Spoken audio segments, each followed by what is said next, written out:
Oke, halo semuanya. Kembali lagi di podcast Atap Berkelas. Tingkatkan diri, kuatkan fondasi. Halo semuanya, bareng aku Haziz Habitul. Kali ini aku kedatangan bintang tamu dari mana nih masnya nih? Kalau boleh tahu, kenalan dulu nama siapa mas?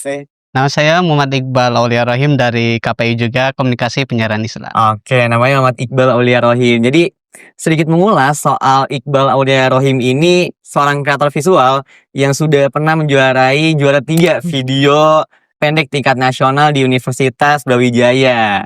Nah, boleh tepuk tangannya dulu semuanya.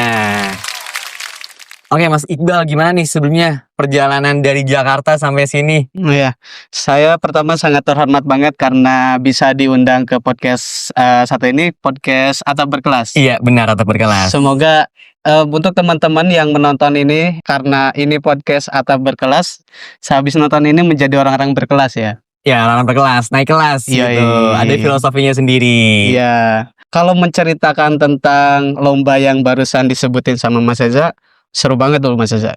Wah, gimana tuh ceritanya tuh kalau boleh ceritain? Iya. Kayak teman-teman semua mau denger nih ceritanya nih.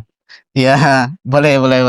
Jadi itu tuh teman-teman, si lomba itu tuh pertama tingkatnya nasional. Tingkatnya nasional. Iya, aku tuh ditawarin sama teman kita, kalau Masnya tahu, Mas Rosi. Oh, Rosi Safitri ya? Iya betul, Tahu. Rosi Sapitri Putra Pratama. Jadi aku tuh ditawarin, diajak, ayo Bal ikut lomba ini. Karena ini pertama lombanya tingkat nasional. Habis itu salah satu panitianya tuh temennya dia juga. Oh, jadi ada orang dalam ya? Kalau bisa disebut gitu sih. Salah satu privilege sih biasanya kalau gitu. Iya betul. Tapi Gimana tuh boleh ceritain tuh? di awal-awal kita kan daftarnya ke akhir-akhir. Karena dibilangin sama temennya tuh, ini tuh masih dikit loh yang daftar. Jadi kemungkinan menang tuh tinggi dong. Iya benar. Peluang menangnya tinggi. Iya, makanya tak ikut aja. Dan itu pun kan bisa dikonversi ke eksis. Oh gitu. Itu tuh nilainya gede banget loh Mas Eza. Oh, lumayan berarti. Iya, cuman kalau secara nilainya itu saya lupa ya berapanya, tapi kalau tak lihat gede. Selain memang ini ya tingkat lombanya itu nasional gitu. Betul. Nah, kalau boleh tahu Mas Iqbal, gimana sih ceritanya tuh proses alur pembuatan filmnya dari mulai daftar, terus eksekusi sampai upload? Apa tuh kesulitannya yang Mas Iqbal lewatin selama itu? Iya. Pertama-tama tuh kan karena kita pembahasannya itu tentang tradisional. Oh, tradisional. Iya. Kita kalau bicara tentang tradisional di Jogja tuh kayak paling terpikir tuh kayak mungkin kayak mungkin kalau segi makanan tuh gudeg atau wayang atau kayak gitu-gitu kan. Nah, ini tuh fokus ke makanan. Oh, fokusnya di makanan. Tradisional juga. Lebih mengerucut berarti. Betul. Menarik. Nah, secara proses kurang lebih seminggu untuk itunya, iya. Oh, seminggu itu udah termasuk dalam pembuatan film, dalam pembuatan video, Betul. Terus eksekusi dan lain-lain. Iya. Jadi pertama-tama tuh Mas Zaza, kita kan brainstorming dulu, apa sih yang mau diangkat gitu kan. Kalau bilang tradisional di Jogja kan karena udah tahu semua lah, dan ini pun nyari yang beda dan wah gitu loh.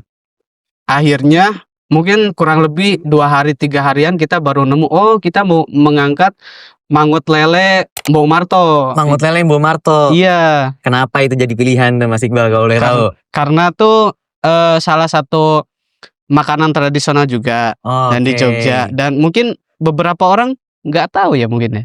Iya, mungkin Mas Azanya udah tahu. Saya juga belum tahu gitu ada makanan itu. Dari situlah kita fix kita ngangkatnya tuh mau Lele Mbok Marto.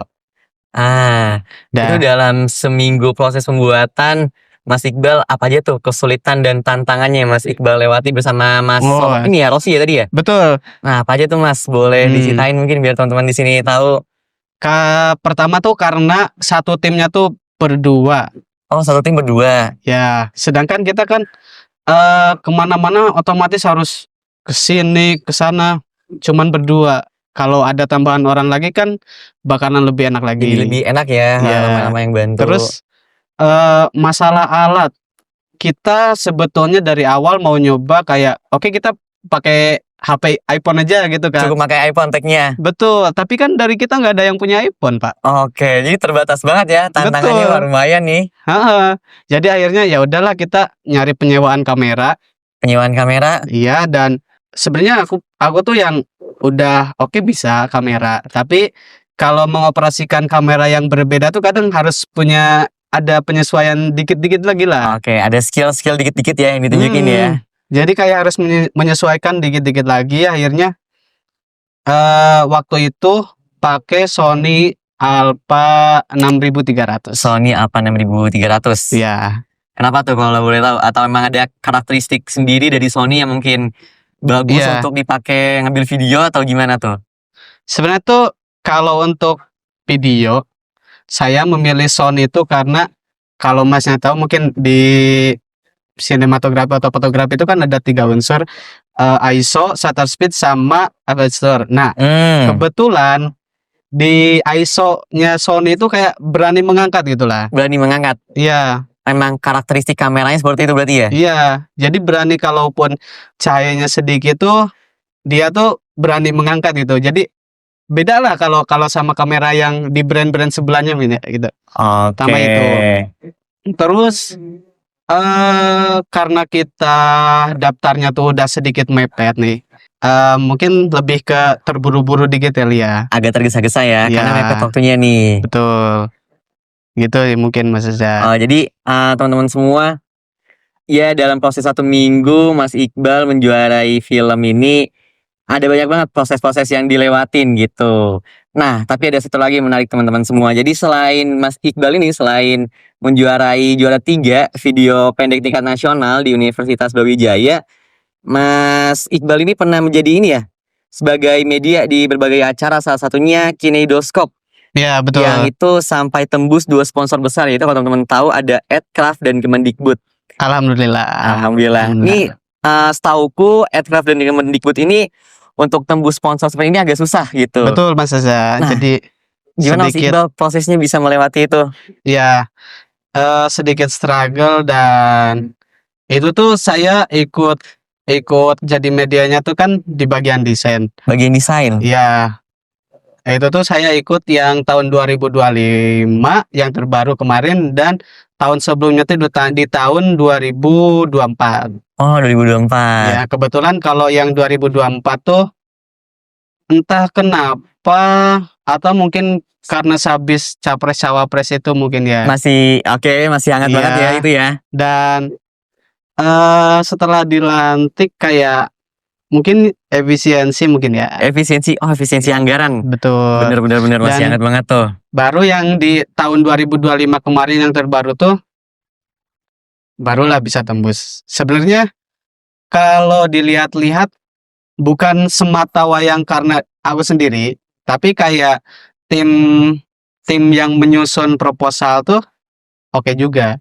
Tahun 2025 ini kayak lebih enak aja di akunya juga, kayak mungkin si sponsornya mau kemana, terus sponsornya tuh mau dibentuk desain kayak gimana nya tuh lebih masuk di tahun 2025 sih. Oke, menarik. Jadi tadi kita udah ngomongin soal sponsor Adcraft dan Kemendikbud. Kemendikbud ya, sorry. Kemenkebud Mas Caca. Oh, Kemenkebud. Ya, jadi Kementerian Kebudayaan. Kementerian Kebudayaan. Nah, kalau boleh tahu nih, aku kepo sama acaranya Kineidoskop, Mas. Boleh. Kineidoskop ini acara seperti apa itu? Jadi itu tuh sebuah acara tingkat nasional. Tingkat nasional. Yang mana Kineidoskop tuh memfestivalkan festival film. Memfestivalkan festival film. Iya. Menarik. Dan itu tuh kita setingkat nasional tuh kayak kita kumpulkan di Kindos itu. Bahkan ada yang dari Brunei salah satunya, terus ada yang dari Kyrgyzstan kayak kalau nggak salah tuh. Kyrgyzstan. Iya. Kalau gitu berarti skalanya udah internasional juga ya? Betul sih, menuju ke sana. Menuju ke sana. Iya. Itu kegiatannya itu festival film yang dibungkus atau kita sebagai wadah berarti Kineidoskop untuk mewadahi teman-teman festival film berarti ya? Iya. Untuk menampilkan film-filmnya. Iya, memfestivalkan. Kalau boleh tahu acaranya itu berlangsung selama berapa hari Mas Iqbal? Kalau Kinetoskop tuh kemarin yang tahun 2025 tuh 4 hari. Oh 4 hari, lumayan Ya. lama ya. Kalau yang sebelumnya tuh mungkin karena beberapa faktor juga dan biaya mungkin ya. Oh biar Jadi lagi anggaran lagi. betul. Kalau yang tahun 2024-nya tuh kita cukup 3 hari aja. Cukup 3 hari. Oke, itu kalau boleh tahu Mas Iqbal, Kinetoskop ini rangkaian kegiatannya itu seperti apa? Jadi teman-teman ini mungkin sebagian besar kalau udah tahu mau ikut kali ya nonton di Kinetoskop tahun 2026 gitu. Nanti di tahun 2026 kita kan konsisten sampai tahun-tahun ke depannya. Untuk acaranya tuh kita ada screening film, Screening film, terus ada talkshow dan ada pameran-pameran. pameran-pameran budaya berarti ya? Ya. Menarik.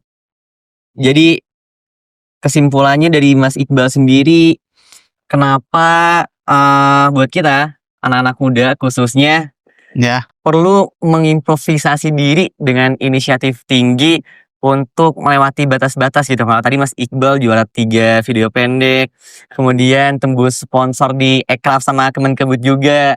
Nah, buat teman-teman semua, kenapa itu semua tuh harus dilakuin gitu?